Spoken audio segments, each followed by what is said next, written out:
Epcot Center celebrates human achievements and innovation born from imagination. It is a showplace dedicated to entertain, we hope, with a purpose. To all who come to this happy place, welcome.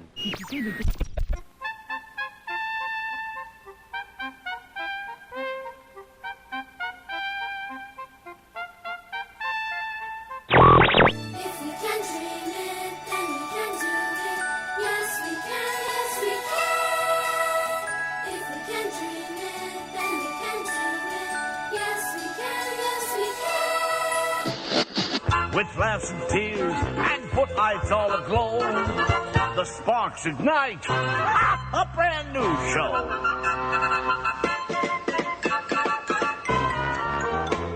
WDW Radio, your information station. Hello, everybody, and welcome to the WDW Radio Show, your Walt Disney World information station.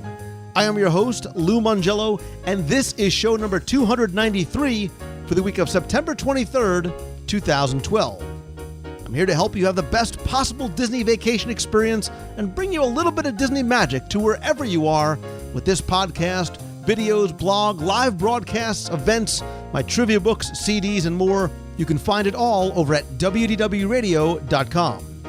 So as we prepare for Epcot's 30th anniversary next week, recently on the show, I've shared some interviews with Disney Imagineers Tony Baxter on show 289 and Jason Grant on show 291.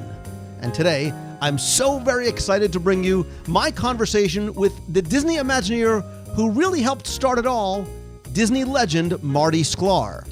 Since joining the Disney company in 1956, Marty's duties included press and publicity, working at and heading up Walt Disney Imagineering, writing for Walt, and helping open Disney parks around the world. In our conversation, Marty recounts stories of his early days at Disneyland, working closely with Walt, the development, genesis, and opening of Epcot Center, and much, much more. See how you did on last week's Walt Disney World Trivia Question of the Week and answer this week's challenge for your chance to win a Disney prize package. I'll then have some quick announcements about upcoming events, including what we'll be doing for Epcot's 30th, including our annual online Disney charity auction to benefit the Make-A-Wish Foundation of America, meet, and so much more. So sit back, relax, and enjoy this week's episode of the WDW Radio Show.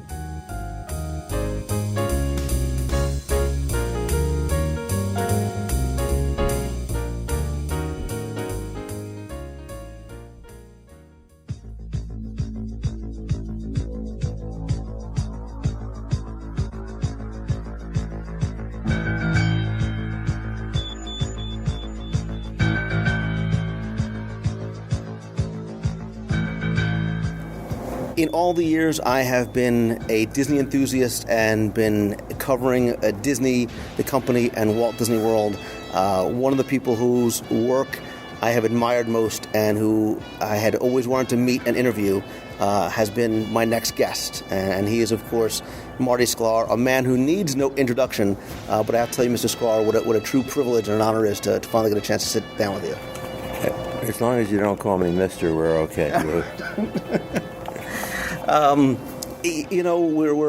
We're unfortunately battling the clock today because we certainly can't cover such a storied career in a limited amount of time. But I do want to sort of go back a little bit to the beginning and share with us how you go from, being sort of the news reporter in school to, working at and for Disneyland and obviously Walt Disney. Well, I was quite fortunate, actually. There was a man by the name of Johnny Jackson who was the executive secretary of the Alumni Association at UCLA, and I had gotten a small scholarship. It's kind of laughing when I think about it today. $50 a semester, which was my tuition at UCLA in 1952. And Mr. Jackson left UCLA and went to work for Disney. And when Walt decided that he wanted to have a tabloid newspaper to be sold on Main Street when Disneyland opened, Johnny recommended me, and I went in for an interview with Card Walker, and who was then head of marketing, later the CEO of the company, and they hired me to do this. And I had just finished my junior year and was about to be the editor of the Daily Bruin at UCLA, and so I had to come up with a concept, and I went to work a month before Disneyland opened, and 2 weeks later I had to present the concept to Walt Disney, the Walt Disney. And I was 21 years old, had never worked professionally, and believe me, I was scared as hell. I was going to say, the pressure of not only taking on that kind of responsibility, but it's the Disney company. It's Uncle Walt, the person we had seen on TV. I can't imagine the pressure and the preparation and what that first day when that meeting finally took place was like. Well, the real pressure was on him because this was 2 weeks before Disneyland opened, and in those days, it was a mess from a construction standpoint.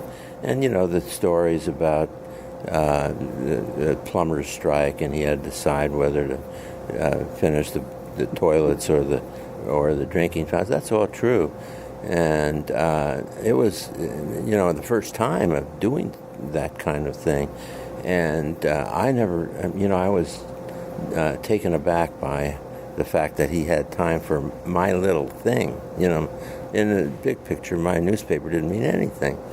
But finally, I finally figured out why it was important. For Walt, Main Street was a real place, real town. And every town in the 1890s, 1900 had at least one newspaper. A lot of them had more than one. And so having a newspaper was part of the story. And once I got that, this is all about story, right from the beginning, then, it all fell into place for me. But it took me a while to understand that. And did you have any idea, Disneyland was such a new concept, right? The idea of a theme park like this was such a new concept. Did you have any sense before it opened what it was going to be like, what this was going to eventually represent, or when did that moment finally hit for you? Well, it was a mess right from the beginning because so many things didn't work, and those stories about all the counterfeit tickets and everything. There were 30,000 people there when they expected 10, and so nobody had a good time. And if you go back and look at the media at that time, Walt was really criticized, and there was a lot of negative. And so he was he said, we're going to fix all this. And for example, Bob Gurr has told me these stories about the Autopia cars. Not one of them was running at the end of the first day. So they had to figure out you're in the business, it's 16 hours a day now in many cases. So you had to figure out ways to design things, ways to build things that are going to last. But in those days, it was all off the shelf one way or another. And so we, even in the media, which I was a part of, I was in the division was called the Public Relations Department. And we started from the next week inviting all the media back every night to see Disneyland and see it without all those bodies that were there that mad Black Sunday, as it was called. And so it was quite an education for me, actually, because we had Bob Thomas from the AP and Vernon Scott from UPI and all the editors from the LA. In those days, there were 4 daily newspapers in LA: the Times, the Herald, the Examiner, the Mirror, and the Herald and the Examiner, 2 different. Anyway, there were 4 papers, so there was a lot of media to get back and get them to see the park the way Walt really wanted them to see it. So we were busy as heck. So you go from the quote-unquote editor of a fictional Disneyland Main Street newspaper to writing to be sort of the voice of the Disneyland brand to eventually, at some point, you are not just writing for Disneyland, but you're writing for Walt, where you're writing speeches. You're helping to try and give a voice to the vision and to the legacy of Walt Disney. How does that come about? And again, now you are sort of tasked with giving a voice to a person who is speaking to, generations of people about his company. Well, Walt didn't really make speeches. He made one, I think, that I know of, and that was when he was early in 1966, when he was the theater owners of America made him the showman of the world, and he did make a speech, and I didn't write it, but I did all the things that related to the park, and it came about very early on when I went back. I'd gone back to school, finished my last year at UCLA, and then came back to Disneyland, and very quickly Walt wanted to communicate to sponsors, because so much of what we've done over the years has been as a result of getting sponsors to pay for a lot of the attractions and put their name on things, etc.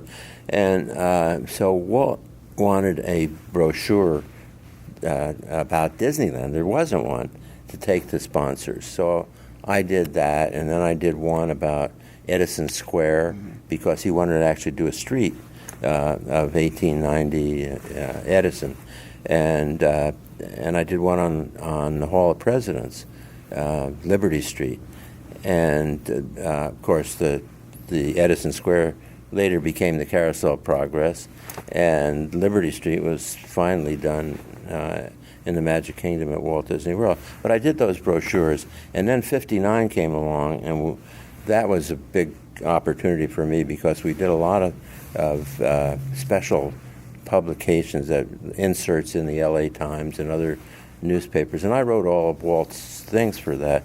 And pretty soon he came to accept me as a ghostwriter, if you will. And we didn't use those words, but certainly that's what I was. And I wrote all of this, almost everything that came out under his name, for souvenir guides, for annual reports. In fact, some of the best writing I did, I think, was for those special editions, one in 59, one in 65 at Disneyland's 10th anniversary, and material for Walt. And then the one I was really proud of was when we went to Walt Disney to announce Walt Disney World. I did two presentations. One was about the impact of Disneyland on Anaheim and Orange County, California, and the other was called The Disney Image. And this was all about Walt's impact on the world. And I still think of that. I've done so much writing over the years. This was 1965, and I think that's the best thing I ever wrote. I really do. So you found that you wrote better for Walt Disney than you wrote for Marty Sklar? Well, after a while, there was nothing to write for Marty Sklar. It was all for Walt Disney. And he was wonderful, because the first thing I did was I looked back at things that had been published under his signature, and I found them very stilted and not Walt, as I got to know Walt. So I really worked at simplifying it, and then I'd find things that he said, and for example, this didn't come across in print, but if it was going to be filmed in those days, it was going to be filmed, he used the word things in a very interesting way. For example, he'd say, now the pirates are going to sack and burn the town, and he said, and then we're going to do some interesting things. And he'd just kind of throw it away. So I said, wait a minute, if I wrote that into something for him, he's going to make a picture that is going to be beyond what we're talking about every time. So I started using that word, and you'll find it in different places quite often. And so I really tried to understand how he wanted it to be presented to the public, and it was very straightforward and very understandable by anybody, and not a lot of the highfalutin stuff that had been written in the 30s for him. And I didn't like that stuff at all. I even rewrote some things that were done. For example, there's a great quotation he called the 4 C's: curiosity, confidence, I forget what the other 2 are at the moment, but constancy and courage. And he explained what those were, and I found it very interesting, but not something I wanted to read all the time. So I rewrote it, and I got him to use it. So now it's become the accepted way of what he said, accepted quote. So there were, you don't write it about yourself. You're talking about somebody who's one of the best known people in the world, and you had to try to think. When my father died, I thought, you know what? I didn't have to think like my father did, but when Walt died, I had this thought. I said, I had to think like he did. I had to try to think like he did, so I could write the way he thought. So when Walt passed, obviously, the impact was so profound. Was the goal for you to try and continue to have the message be spoken as if it was sort of from Walt, or did that message have to sort of change over time and evolve, or did you sort of try and keep the legacy of how Walt spoke? Well, I tried to keep it. I mean, that was one of the things I really worked hard. In fact, Dick Irvine, who was my boss at Imagineering, when we started the Florida project, and I still have this book, Dick said, how do we get everybody on the same page? And I said, why don't we put out a booklet just for internal use that has a whole bunch of different things about the way Walt thought and the way people wrote about Walt from the outside. And so I put this collection together, probably 16 or 20 different items that went way back to something Bill Walsh wrote for, which was even before Disneyland. It was about Disneyland, but it was from that piece that Bill Walsh wrote came the dedication plaque for Disneyland. So I took all those and I put them in a book, and we put it out in October 1967 to everybody at Imagineering to say, look, read this book. That'll give you an idea, a real solid foundation for how the way Walt wanted to be, the things that Walt wanted to do for the public. And, when I wrote the Epcot film, 1966, which was the last thing he did on film, October of 1966, I have 7 pages of notes from meetings with him about that. And one of them, in more than one page, is the expression, meet the needs of people. Meet the needs of people. He was focused on that. So those are the kinds of things that I tried to pass on as I became more and more the creative leader of Imagineering. So especially now with Epcot's 30th coming up in just a couple months, let's talk for a minute about Epcot, because obviously Walt's vision and what Epcot is today seem to be 2 very different sort of concepts.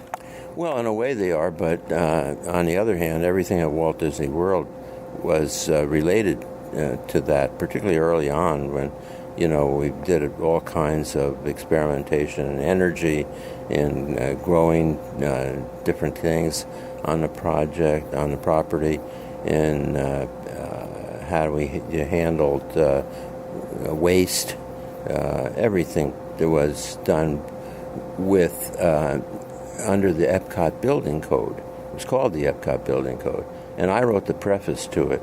And there are 2 particular things in that preface that came right out of that Epcot film about encouraging American industry to participate in, not only participate, but to think about new things that would affect how people live and how people enjoy things. And so we really tried to keep the Epcot philosophy right from the beginning of Walt Disney World. A lot of things done environmentally, etc. And, if you go to Walt Disney World today, there's 300,000 people on that property on a peak day between the cast members and the public, about 250,000 public, and that's a whole city. You have every kind of need, transportation, food, energy, everything else. I think there's a lot that's been done that is really related to the philosophy that Walt laid down. And when we started to figure out how to do that, it kind of laid dormant for about 7 years while we put Walt Disney World together and opened it. But it was 1974, and Card Walker called me and said, "Okay, what are we going to do about Epcot?" And that was the beginning of 8 years. 8 years. And the first thing we did was create what we called the Epcot Forums, and we invited people from academia, from industry, from just great people that we found in literature, and you couldn't Google all these things at that time. It would have been a lot easier. You really had to search to find who's doing what around the world. And we had these meetings, and what all these people kept saying to us, that the public doesn't trust what industry tells them. The public doesn't trust what government tells them, but they trust Mickey Mouse. So you people have a role to play. And that's how we tried to define so much of what Epcot opened with, particularly. So it was less about the creation of the city and the urban planning specific issues of a city and the multiple layers of transportation as it was the spirit of what each of those things represented, the spirit of achievement and working together and future technology. Well, I used to tell our staff that what we were doing was creating turn-ons and getting people to want to know more about these subjects so they could be better citizens. And I think a lot of Epcot, particularly when it opened, and still today, is that way. And there's certain things that I wish we hadn't lost over time. For example, we had a great teacher center where you could come and learn about different things and take materials back. And in those days, if we had the communication that you have today, it would be so much easier.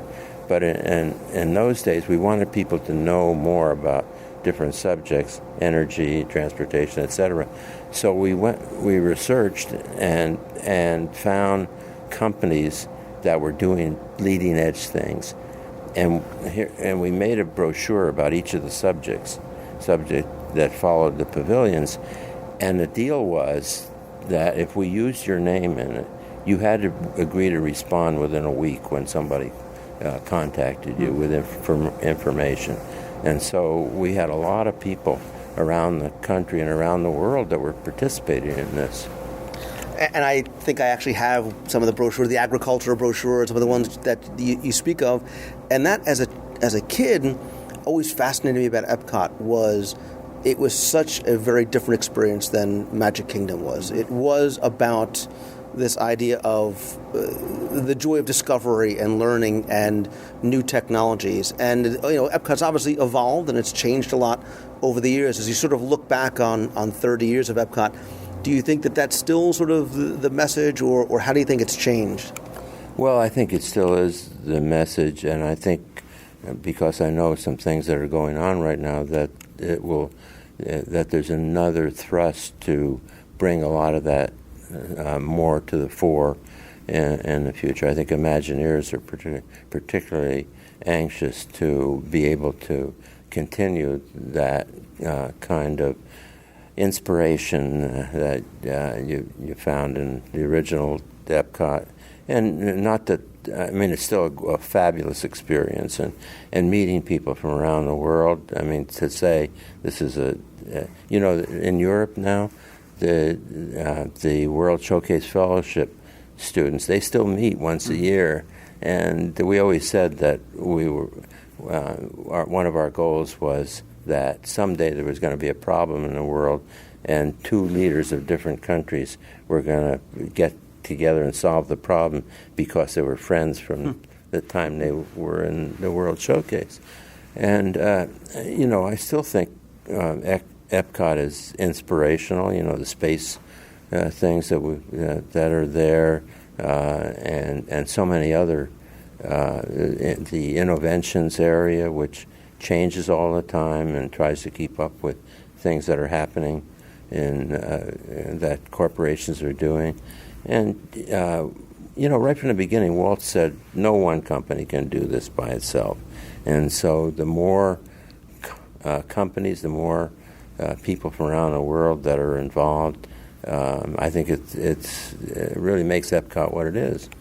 You made an allusion to something about almost, in order to look forward, you almost have to look into the past a little bit. And there almost seems to be, in the parks and resorts, a renewed sense of nostalgia, whether it's a simple thing like the return of the Tiki Room or the Orange Bird, to maybe even something more on a grander scale, saying, making sure that we keep an eye on some of those very original philosophies and make sure we carry those forward. Well, guess who that came from? Walt used to say, I love the nostalgia.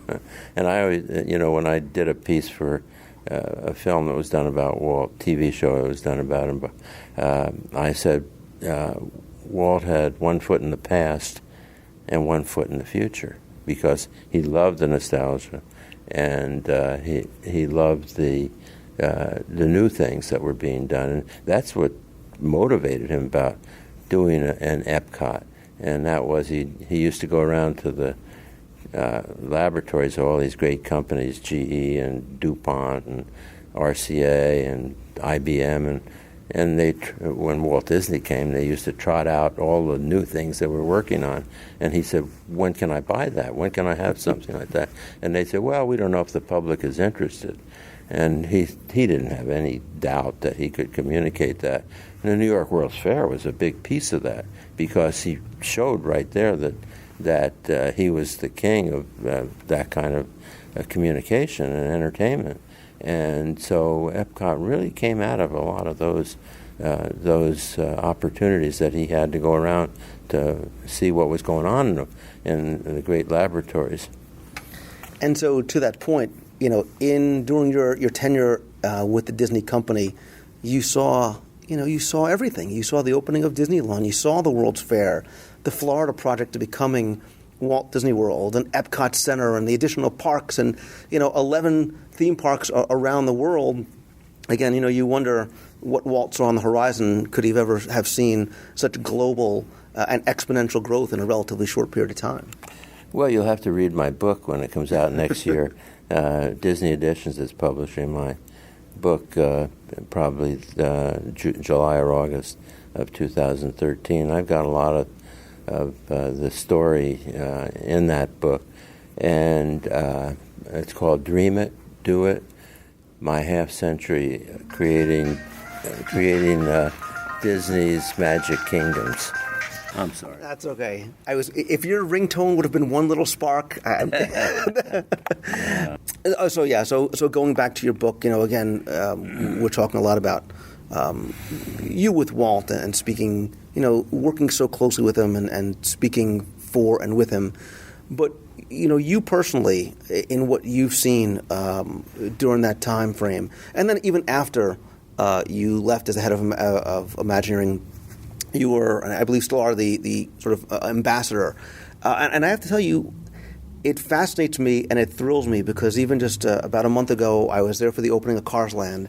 And as I was hooting and hollering on Tow Mater's Junkyard Jamboree, I look off on the side and there's Marty Sklar. And you were peering over the fence. And I don't know why that had such a profound impact on me, watching you look at that next step in the evolution of the Disney parks. Yeah, I just walked through from the Tower of Terror, and my good fortune was right after that I ran into George Kalogridis, who's the president of Disneyland, and I said, George, you only have one park bench in this long distance between these two. You got to keep them on their toes. And that's good because you're still bringing, the simple things like where the benches should be, where, a garbage can should be. Well, all those things are important, and the detail. The parks are really about detail. story detail and every other thing. Because if the details are wrong, then you take people out of the story and out of the time that you're and the theme of that particular area. So all those things are vital. And as I get older, my wife and I, we like to sit, a lot of times, and that's where the benches are coming from. That was one of the things I told them about Cars Land. There was no place to sit. And, we take our grandkids who are, they're running all over, of course. They're 14 to 21, and so we don't worry about them anymore. But we like to sit down and wait for them. And so things like that are important. And as I say, I think if you cut through everything else, that the parks are about detail. And if the details are wrong, you get taken out of the story, you get taken out of the experience, and so those are important. And so, not to use the cliched word like immersive experience and interactive experience, when you look sort of from the top down at a Cars Land, at the expansion of Fantasyland, at what James Cameron is potentially going to bring with Avatar and the Land of Pandora and the continued growth overseas, how do you feel when you see some of those things and sort of the direction that it's going in terms of story?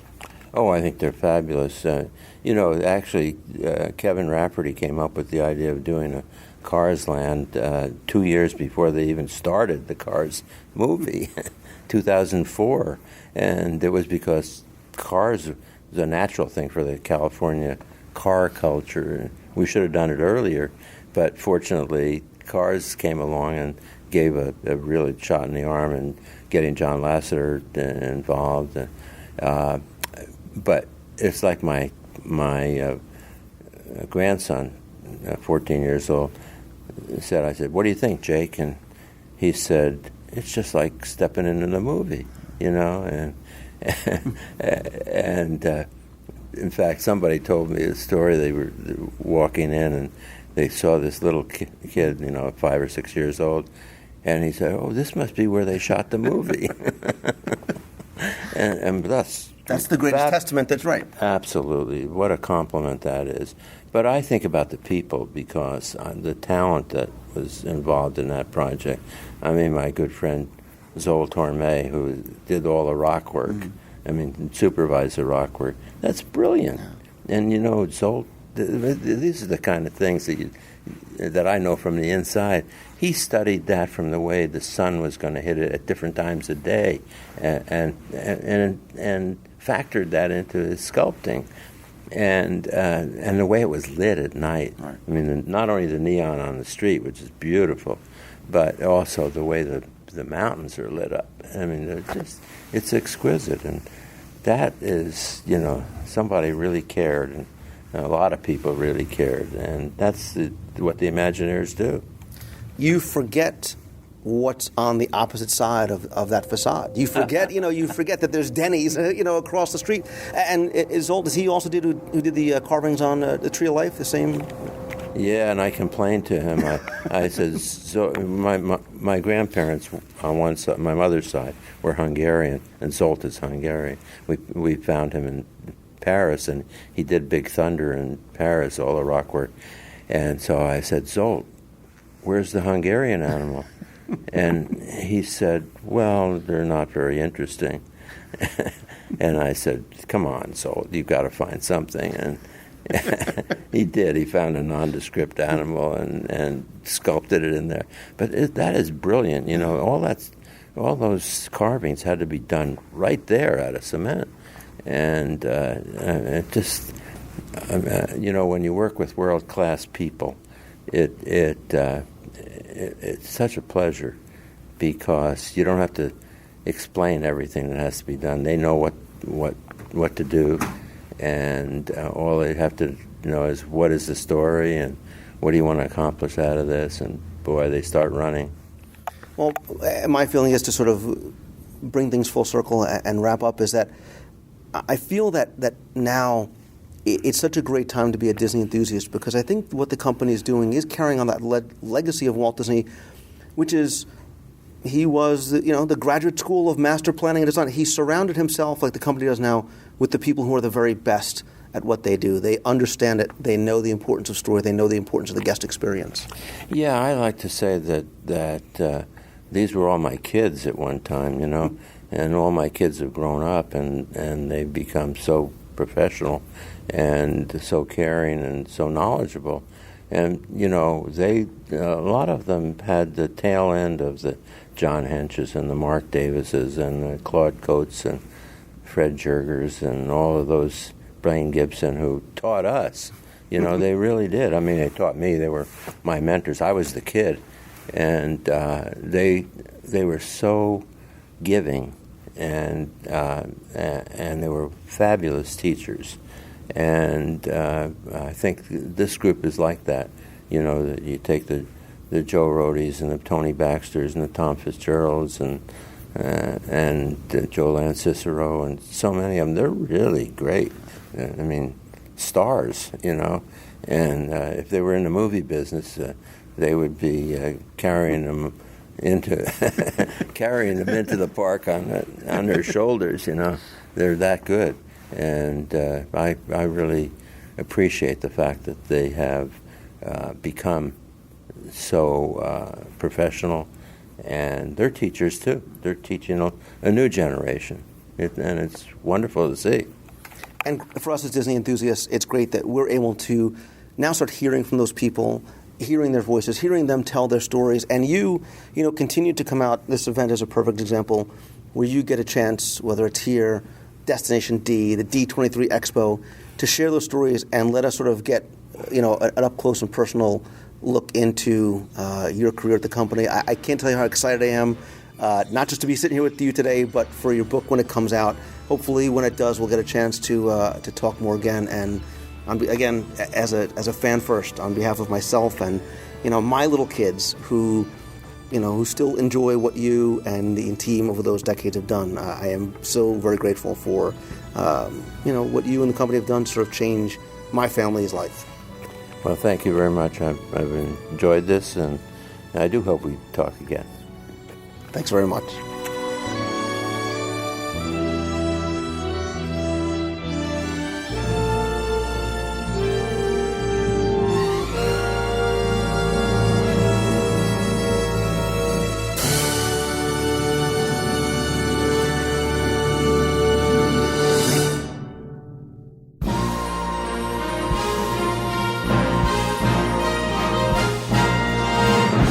It's time for the Walt Disney World Trivia Question of the Week, where I challenge you to test your knowledge about Walt Disney World history or trivia, maybe some of the random details or sound clips from around the park.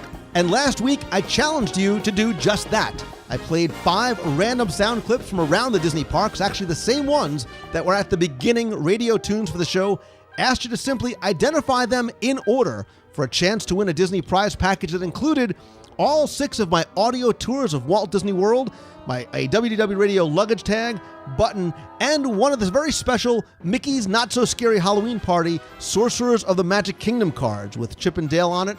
Before I give you the answers, here's last week's clues once again. Welcome to the International Space Training Center. You're here today to train for the greatest adventure in the history of mankind, the exploration of deep space. Did you remember to turn off those robots? Hey there, big fella. Hey, nice hat. So, where you from? It is my job to protect all the animals of this reserve. That is why I ask you, all of you, to please join us in our battle against poaching. Kwa macho, kwa wajangili. Ladies and gentlemen, Cosmic Ray is proud to present the biggest little star in the galaxy. Direct from Unork City on the planet Zork, put your hands together for... And so the answers are, in order, Mission Space, the old test track, the Festival of the Lion King, it's Warden Wilson Matua from the Kilimanjaro Safari, and, of course, Cosmic Ray's Starlight Cafe. So I think this one was relatively easy, right? I think they're going to get more challenging in the future. So always be sure not just to pay attention to what you see, but what you hear as well. And from all of the hundreds of correct entries we got, the winner this week is Cindy Fells. So Cindy, please send me your address. I'll get your prize package out to you right away. Congratulations and thanks to you and everybody who got this week's question right and who played along. If you didn't win last week, that's okay, because here's this week's Walt Disney World Trivia Question of the Week. And so in honor of Epcot Center's 30th anniversary on October 1st, our Walt Disney World Trivia Question of the Week is just about that park. And your question for this week is this: what was the first Future World attraction to be added after the park's opening date? There you go. You have until Sunday, September 30th, to email your answer to contest@wdwradio.com. Your prize package is going to include not just all 6 of my audio tours, a WDW Radio luggage tag, button, but I'm also going to go throw in some special Epcot 30th anniversary merchandise direct from Epcot Center that I'll gather that weekend. So there you go. First attraction added to Future World after the park's opening date. You have until 11:59 p.m. on Sunday, September 30th to email your answers to contest@wdwradio.com. So good luck and have fun.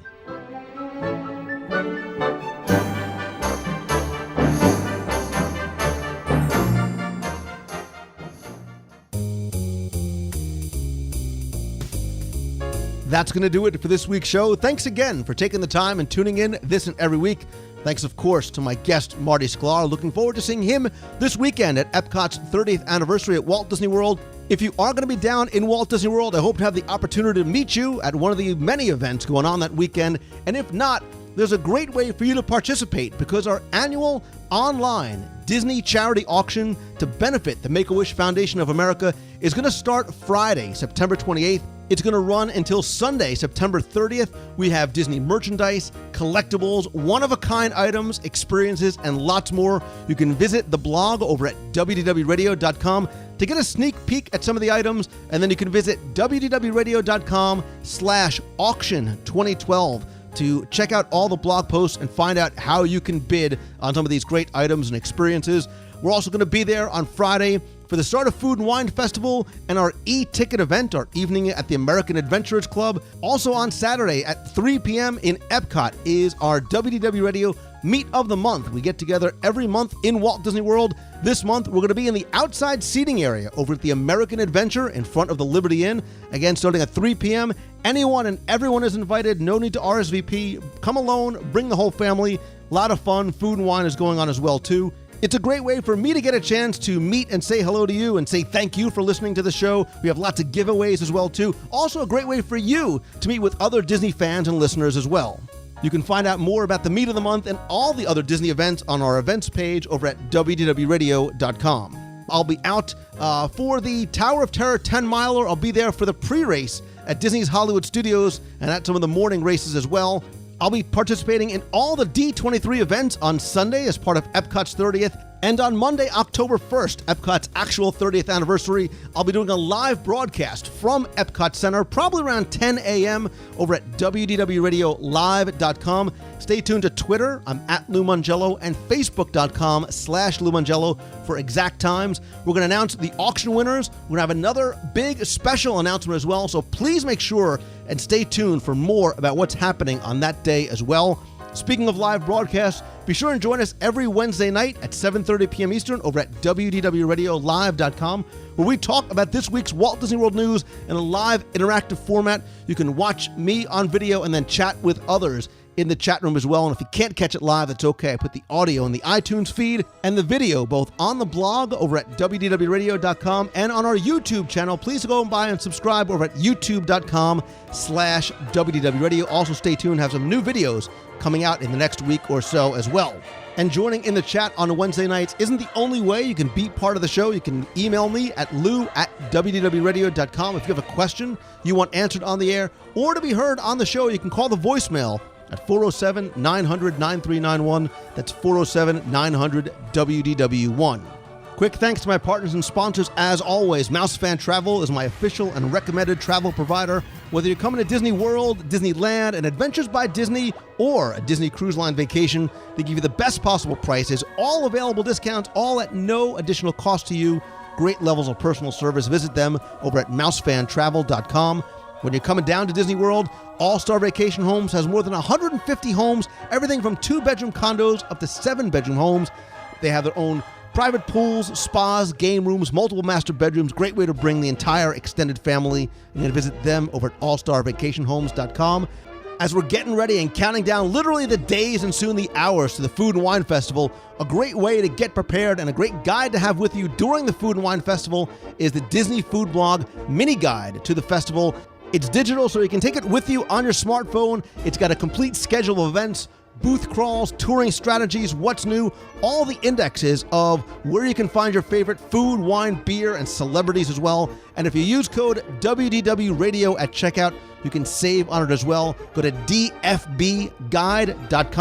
And if you can't make it down, whether it's the Food and Wine or the holidays or just as often as you like, a great way to get some Disney magic delivered to you right at home is through Celebrations Magazine, both in print and on your iPad. Visit them over at celebrationspress.com.